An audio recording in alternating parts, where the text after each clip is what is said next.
नमस्कार, radio money 9 पर आप सुन रहे हैं कंपनी नामा। मैं हूं अमन गुप्ता। किस बड़े प्रोजेक्ट पर अकेले काम करेगा अदानी ग्रुप? अमेरिका और यूरोप की कौन सी दो कंपनियां डूब गईं? कितना बढ़ा LIC का मुनाफा और ओला को हुआ कितना घाटा? बताएंगे आपको, और इसके अलावा भी होंगी कॉर्पोरेट जगत से जुड़ी दिन भर की कई बड़ी खबरें। तो शुरू करते हैं कंपनी नामा। अदानी समूह ने तय किया है कि $50 अरब के हाइड्रोजन प्रोजेक्ट पर वो आगे बढ़ेगा, चाहे इसके लिए उसे टोटल एनर्जीज का साथ मिले या ना मिले।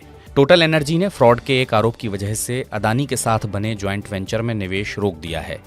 एक अन्य रिपोर्ट के अनुसार अदानी समूह की कंपनियां अदानी पोर्ट्स और अदानी एयरपोर्ट्स बॉन्ड मार्केट के जरिए 1500 करोड़ रुपए जुटाने की तैयारी कर रही हैं। एक रिपोर्ट बताती है कि वित्त वर्ष 2024 में कुल 10,000 करोड़ रुपए के कर्ज लेने की अदानी समूह की योजना है।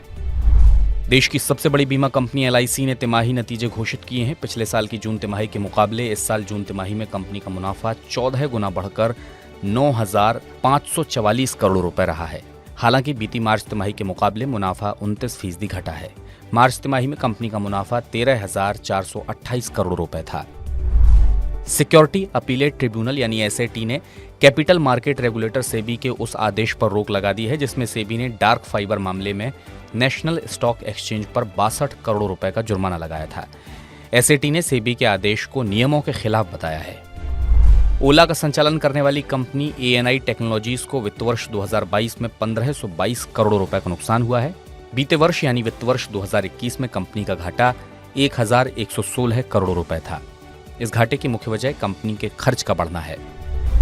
बैंक्रप्सी कोर्ट NCLT की कोलकाता बेंच ने ट्विन श्रेयी कंपनियों के रेजोल्यूशन प्लान पर मोहर लगा दी है। सरकारी company national asset reconstruction company ने दोनों कंपनियों को खरीदने का प्रस्ताव रखा है।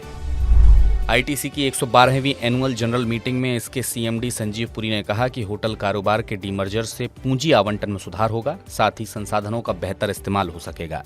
उन्होंने कहा कि इससे शेयर धारकों को भी फायदा होगा। ज़ीरोधा के फाउंडर नितिन कामथ ने बताया है कि कंपनी ने अपने startup accelerator fund rain matter के लिए 1,000 करोड़ रुपए का आवंटन बढ़ाया है। इस फंड ने पिछले 7 साल में करीब 400 करोड़ रुपए का निवेश किया है।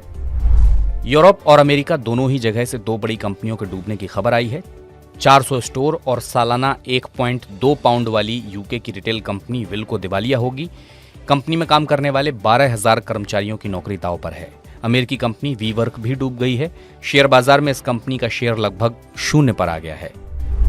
जून तिमाही में बेहतरीन नतीजों की वजह से शुक्रवार को रेमंड के शेयरों में हलचल देखी गई और ये 2000 के लेवल को पार कर गए।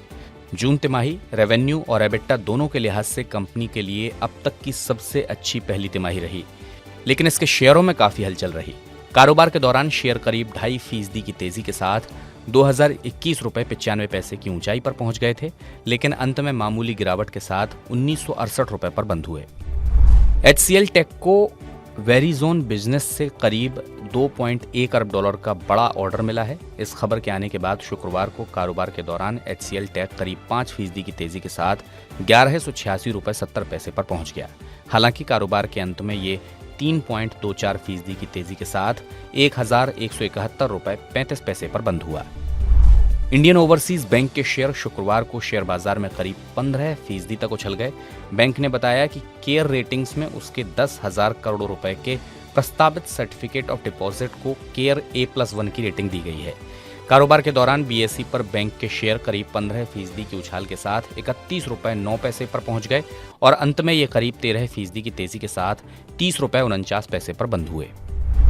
Indian railway catering and tourism corporation यानी IRCTC के शेयर में फिर तेजी का दौर आता दिख रहा है। शुक्रवार को कारोबार के दौरान BSE पर IRCTC के शेयर करीब 5% की तेजी के साथ 679 रुपए 60 पैसे की ऊंचाई तक पहुंच गए। कारोबार के अंत में ये 2.52% की तेजी के साथ 662 रुपए 65 पैसे पर बंद हुए। कंपनी नामा के बुलेटिन में बस इतना ही। मेरा नाम अमन गुप्ता है। बिजनेस, पर्सनल फाइनेंस और कॉर्पोरेट जगत से जुड़ी तमाम खबरों के लिए आप सुनते रहिए रेडियो मनी 9 और डाउनलोड कर लीजिए मनी 9 का मोबाइल ऐप। इस बुलेटिन को तैयार किया था दिनेश अग्रहरी ने। अब सोमवार को होगी आपसे मुलाकात। चलता हूँ, नमस्कार।